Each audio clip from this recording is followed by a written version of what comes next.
Narayana. Hari Om and good morning from Niagara Falls.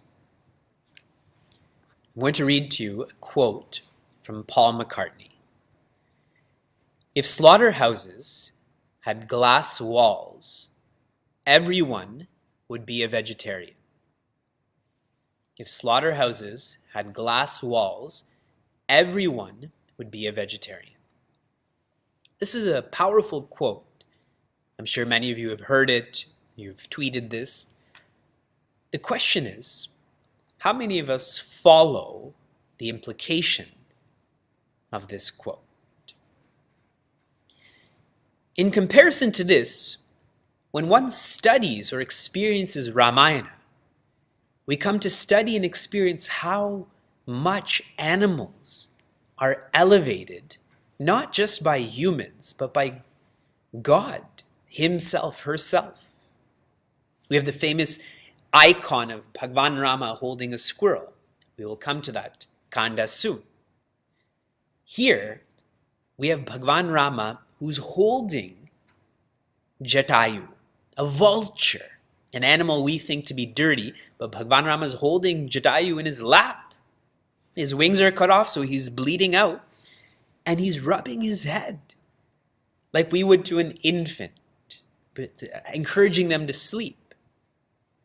Bhagwan Rama performed the antyeshti, the final rites for what we call an animal.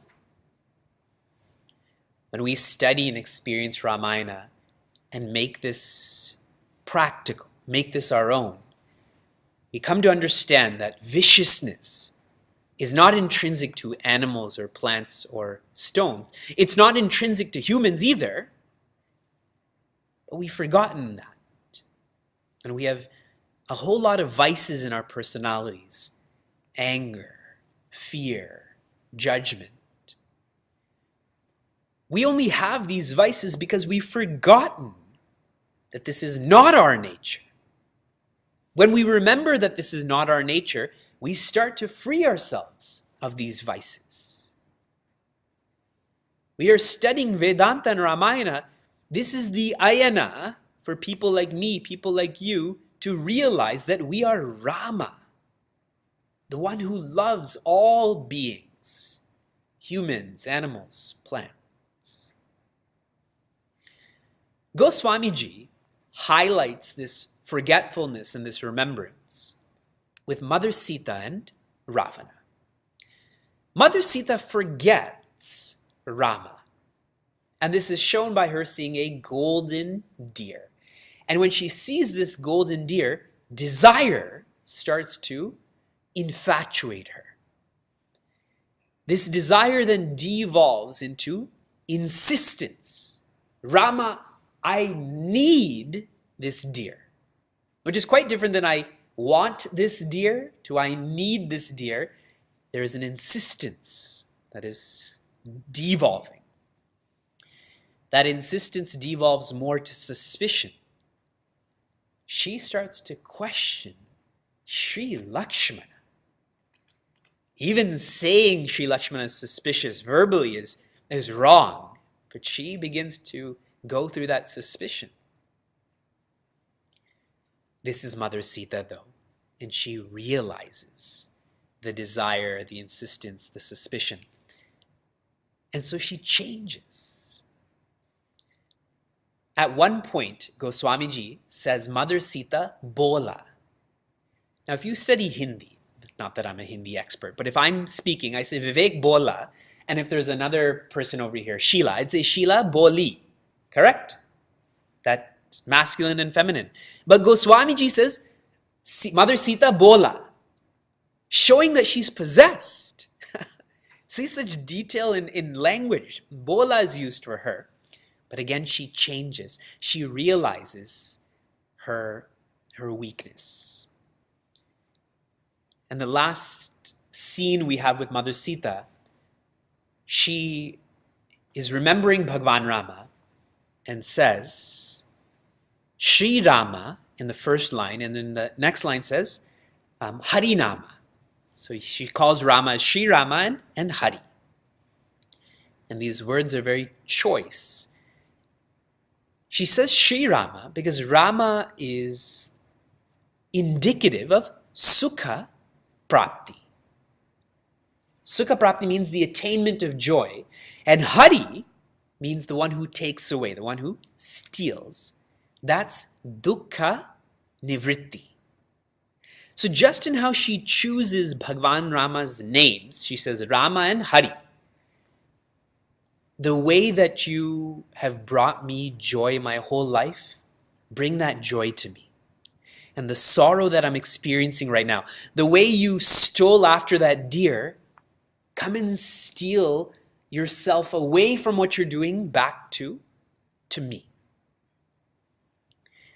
What this means for us is to be aware when we are engaged in selfishness. Selfishness, desire, insistence, suspicion. And being aware of that, we change to nishkama. We go from sakama to nishkama, from selfish to selfless. A selfless person doesn't want to be sad. They want to be happy. We observe that with Mother Sita. But we don't observe this with Ravana. Ravana too has a desire, isn't it? He has a desire for Mother Sita. And that desire devolves into attachment, raga. He forgets about his own wife, focusing on Mother Sita. That raga devolves into bhaya. That attachment devolves into fear. He's riding his chariot like this, like this, like this, like this. If you've ever sat in a car with a driver who's just learning, they have their beginner's permit, they're scared when they drive, so you become scared, isn't it? They're sweating, you start to sweat more. They're panicking, you start to panic more. But when you're with a good driver, they drive with one finger, they're so good. Then through their ease, you feel at ease too. But Ravana's scared. Bhaya. And that devolves finally into krodha, into anger. Ravana is the one who roars. He's always yelling. And that's because of desire. Desire, attachment, fear, anger. But Ravana never changed. Mother Sita changes. She wants Rama, she wants Hari. Ravana never changes. He just keeps threatening Mother Sita. He's still stuck in sakama, selfishness. See how much Vedanta there is. Yeah, Ravana is the one who kidnapped Mother Sita, put her in a garden, finished. But this is about us. We continue to the end of Aranyakanda now. I am on the 36th section of Chopais, and I'm reading the third Chopai, the second line, a famous part of Ramayana and about Vedanta. Navamahu ekau jinake hoi. Bhagwan Rama is talking to Shabariji. We have to put the G beside that because she's not just an ordinary person. Bhagwan Rama is saying, if one has even one of these nine, then Nadi Purusha Sacharachara Koi. Whether that person is a Nadi. Who is he talking to? Shabariji. Purusha, humans. Chara means moving. Animals, plants. Achara, stones. That person becomes free. I again share with all of you how inclusive Ramayana is. Even Achara has the possibility for freedom. So let's open this up some more. Before Bhagwan Rama reaches Shabari, he's wandering through the jungle like a mad person. He's looking at this tree and saying, have you seen Mother Sita? He's looking at two elephants together and saying, this elephant maybe took Mother Sita. He starts to hallucinate almost. Like a mad person, Bhagwan Rama's wandering through this jungle. And in his madness, he meets Kabanda. Kabanda is a asura. And this Kabanda is trying to block his way. And Bhagwan Rama naturally destroys Kabanda. As he continues to go where Jatayu told him to go. Jatayu told Bhagwan Rama that Mother Sita has been taken to the south. So he's going south. He meets Kabanda, destroys Kabanda. And then he changes directions. Again, like a mad person, going right, all of a sudden goes left. Why? So now we take our katha to another place. Shabari, a young girl. She is a Billini.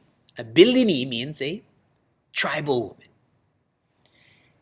And through her nature is sattvic, is quiet, introspective, one who loves seva. And she had this inclination that Matanga Rishi is someone who can help her become greater, someone who can lead her to God. Matanga Rishi has an ashram. There are ashramites there. And this tribal woman wasn't allowed to study with the rest of the ashramites. What she would do is she would get up at 2 a.m. and she would go into that ashram, and by 3 a.m. she was working, sweeping, cleaning, moving, organizing. And by 4 a.m., when the rest of the ashramites, the brahmacharis, would get up, she would leave. They all thought she's a tribal woman. She can't understand what we understand. And when they would wake up at 4 o'clock, they should be doing that seva. They were quite happy. Someone else is doing their seva for them.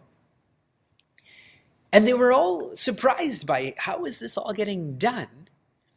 And Matanga Rishi said, it's Shabari, this woman you take to be a tribal person who can't understand Advaita Vedanta. That's who's cleaning this. And they never believed him. So Matanga Rishi, out of his love for Shabari, her greatness, there was this beautiful clear lake across from the ashram. And through his yoga maya, his connection with sorcery or magic, he started to pollute that lake. Matanga Rishi did. It was filled with moss, filled with worms. And they're living in the forest. That's their only source of water. So all of these students started panicking, going to Matanga Rishi, what are we going to do? We needed this water. Now we can't drink this. This will destroy us. Matanga Rishi closed his eyes and said, whichever of you is pure, completely pure, when you go into that lake, then that will regain its purity. So they all felt, any of us can go into that, into that lake. So the first student goes in, more worms come. That lake becomes dirtier, not cleaner. And each of the students is going and no change. Then Matanga Rishi tells the students, go bring Shabari. Tell her to go into this lake. And as soon as her toe goes into that lake, even more pure than it used to be. And all of these students recognized that outwardly she may be a tribal woman, but inwardly she is greater than they are, more evolved.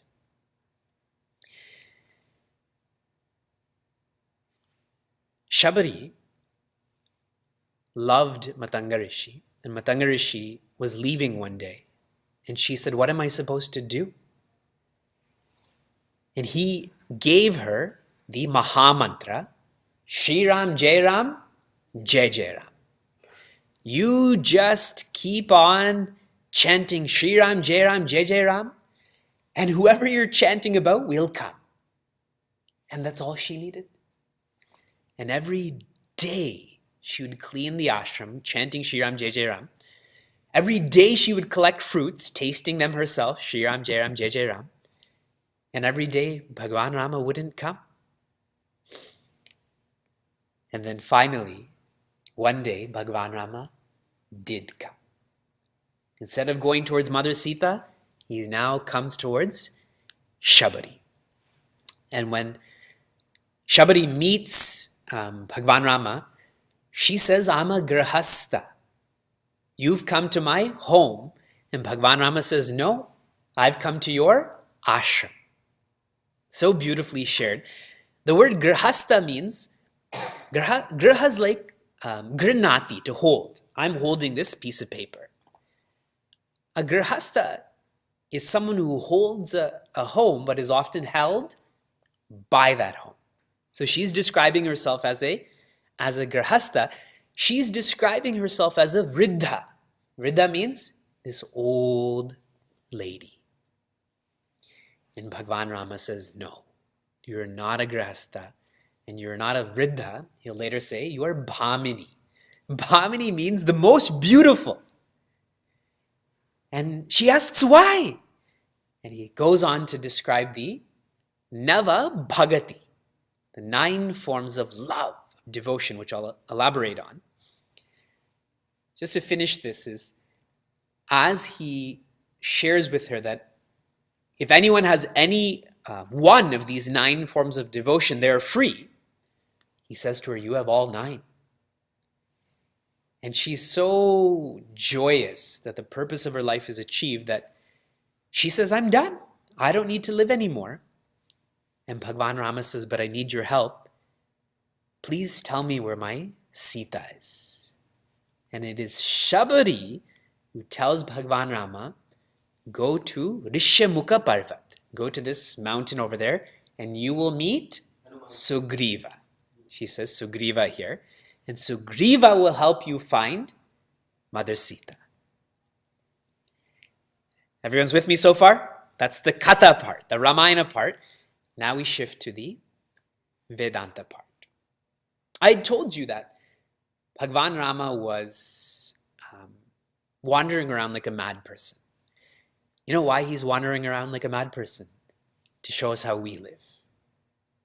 That's why he's wandering around like that, literally.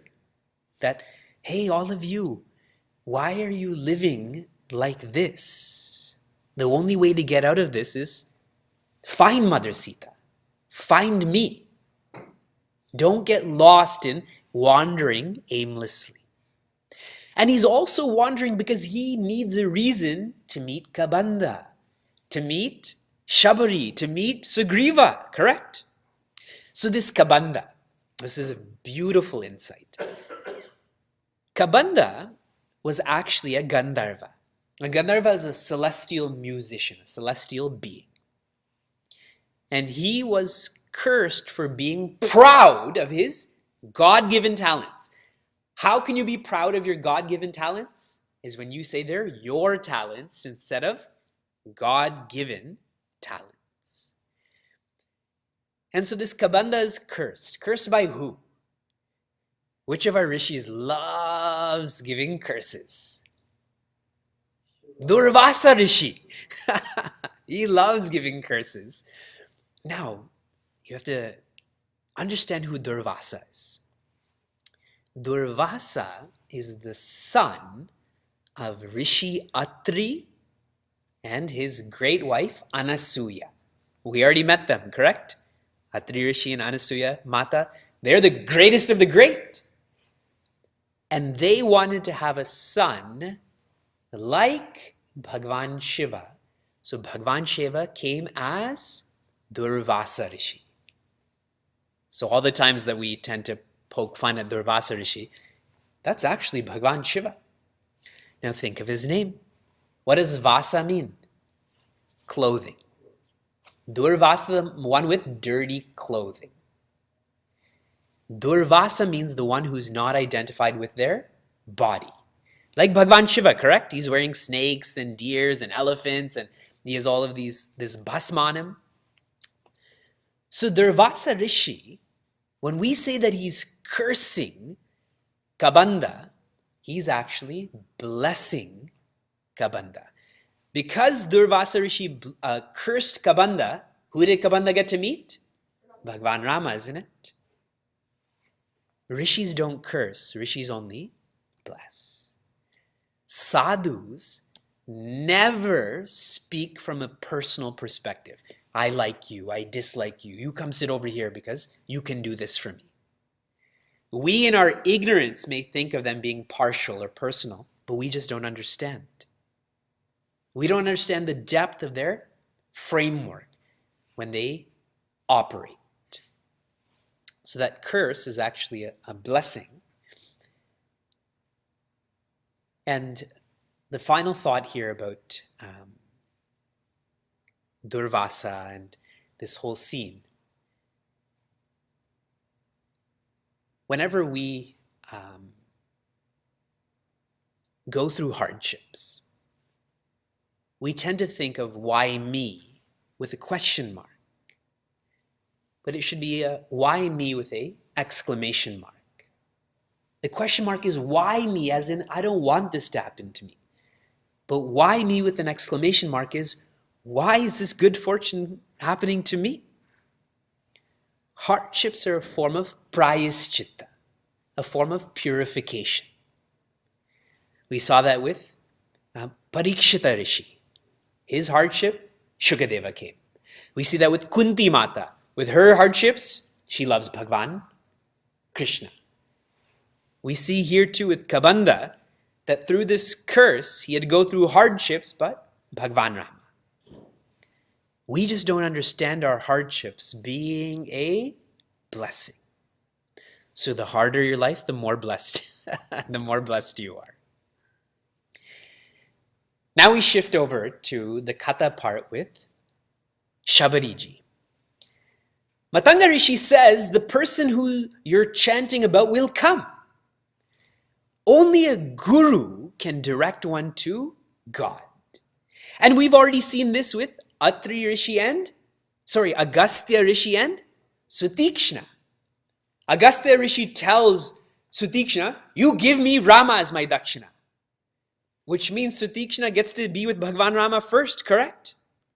Only a guru can direct us to God. We have this arrogance that why do I need a guru?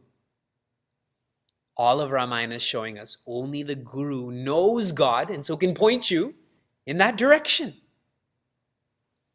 Also, this Maha Mantra, when Matanga Rishi gives Shabariji this Maha Mantra, she didn't say, I don't like it.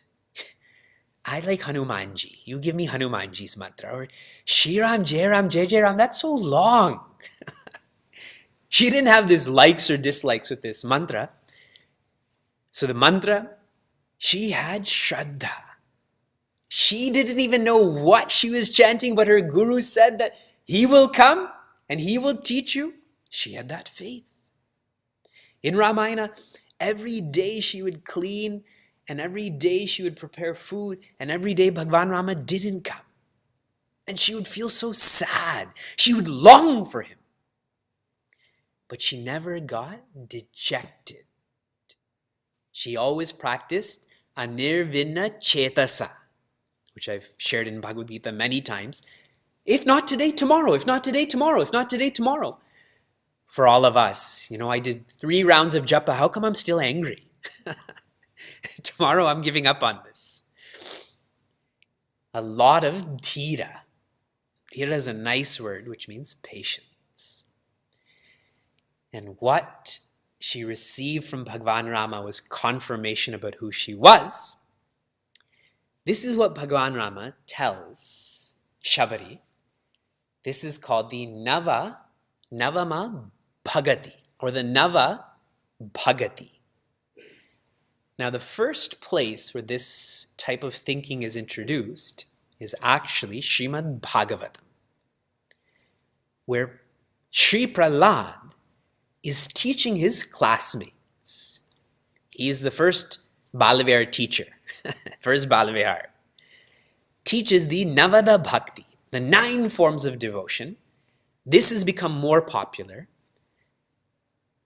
I had shared with you at the beginning of Aranyakanda that Goswamiji really likes Veda Vyasa, and so takes a lot of his teachings and shares it in his own way.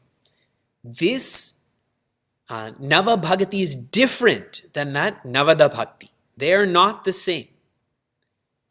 Here's what Bhagwan Rama says. Number 1, how do you go from being selfish to selfless? How do you go from loving yourself to loving God? It begins with satsanga. The first methodology is satsanga, because in satsang you get knowledge about God. When you watch CNN, do they teach you about God? When you study American history, is God included in there? When you're exercising, are people reading about God? Where do you get knowledge about God, about Bhagwan? In satsang. Number 2 is called katha. Katha. Katha here means remembering. In satsang, it's easy to remember God because that's what that environment's like. But katha means even when you're not in that environment, what are you remembering? Bhagwan. So most of us have our fingers on rung 1 and are trying to get to rung 2, but we keep falling to rung 1, isn't it? Oh, Vedanta and Ramayana, what kanda are we on? Katha, remembering. Number 3 is seva. Seva is, now I know God intellectually. I'm remembering God, bringing God into my life, and now serving the guru who is an ambassador of God, the guru who's doing God's work. Here, seva is tuning into the guru. The guru's only focus is on God, so if we want to reach God, we should see what he or she sees. Tuning. Number 4 is kirtana. Kirtana. Kirtana means living this bhava of seva in all that you do. Kirtana is like the word kirtihi. Kirtihi means fame. Kirtihi means policy. You should make what you've remembered famous. Everyone should see you as a bhakta. This should be the policy of your life. Kirtana. And Goswamiji says here, without hypocrisy. He specifically points out, without dambitva. Number 5 is japa. In this Nava Bhagati, number 5 is japa. The word japa means janmana pati. Janmana pati. That which protects me from being reborn.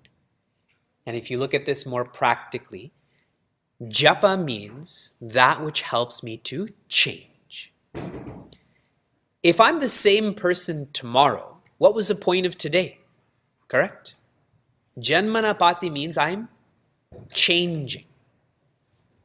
And this japa needs to be done with faith. Like Shabari has been doing.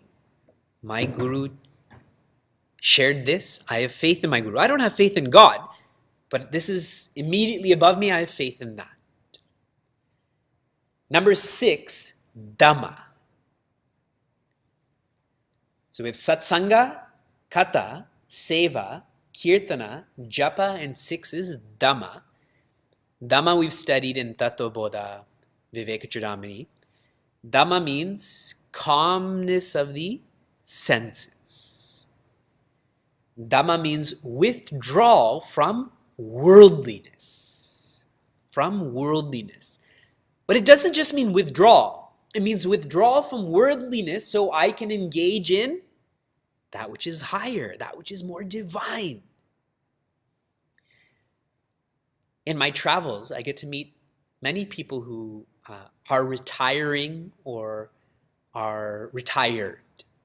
And I've found people who retire from their professional work but don't have a plan, they age fast and die fearfully because they just stop working.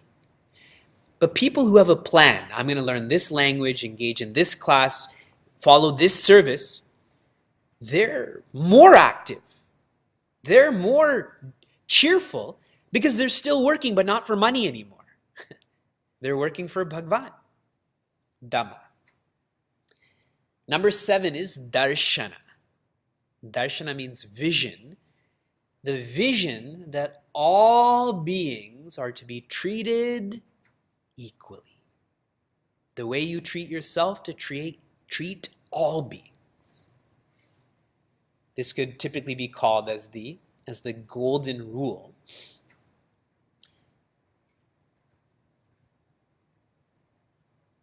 This is a difficult form of devotion, but try to treat all as having strengths. If you read the rad I posted today, the rad was, finding weaknesses in others is the weakest discovery. You know, if I find weaknesses in you, that's not your weakness, that shows my weakness. Some of us are experts in that, isn't it? There's me finding weaknesses again. See how natural it is, unfortunately. I'm an acharya, I'm supposed to criticize to help your egos, correct? Number 8 is prasada. Prasada, to be cheerful, to be accepting. And this acceptance is a build-up of number 7 is that darshana, to accept others. Accept others as prasad from Bhagwan, especially your parents, your spouse, your children. I didn't say siblings, but prasada, that the people in your life are supposed to be in your life to help you grow. Prasada. Bhagwan says here, or Goswamiji says here, that even in a dream, you should not fall into not accepting people. He says, even in a dream. And what Swami Tejramananda said here, this is very powerful. How do you know if you have a pure mind? You know the purity of your mind based on what you dream about. Think about it. You know the purity of your mind based on what you dream about. Number 9 is sama. Sama is balance. When you win the lottery, balance. When you lose the business, balance. When people come into your life, balance. When people leave your life, balance. And Goswamiji elaborates here is, sama comes natural to those people who are simple. When you live simply, you think simply, speak simply, act simply, you're more balanced. There's less games, emotional baggage that one is moving around with.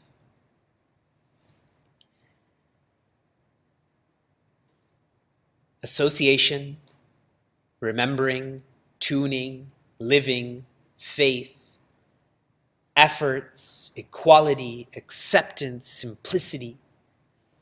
If we have even one of these sadhanas, even one of these virtues, then Bhagwan says one attains moksha. One becomes free.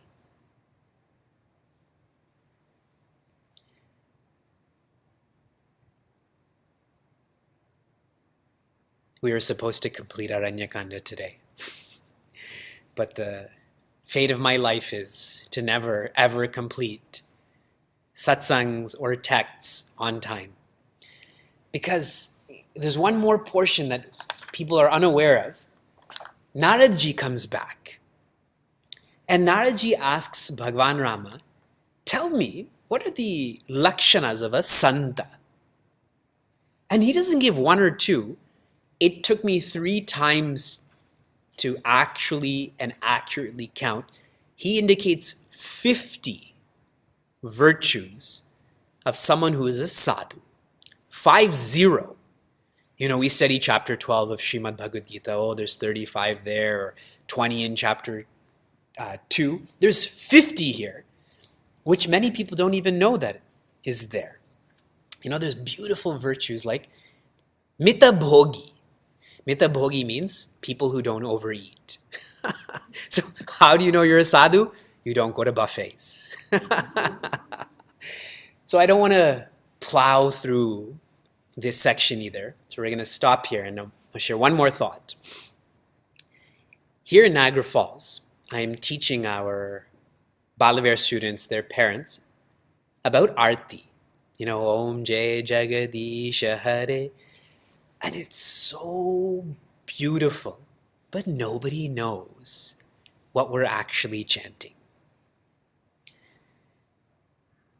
Tumako me kumati. What does that mean?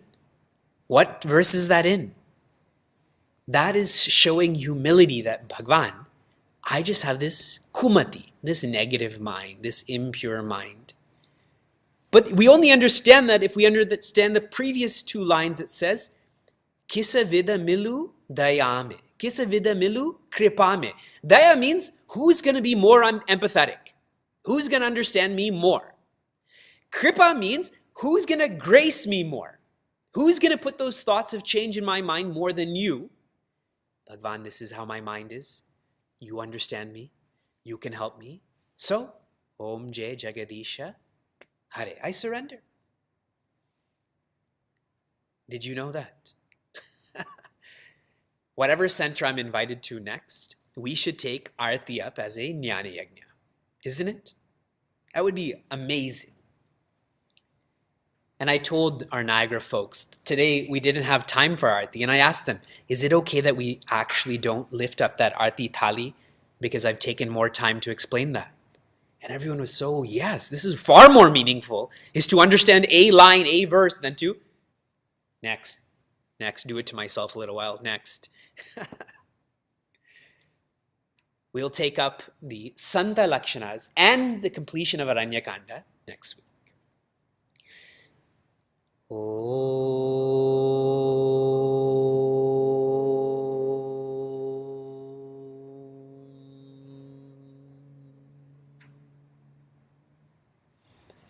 Narayan.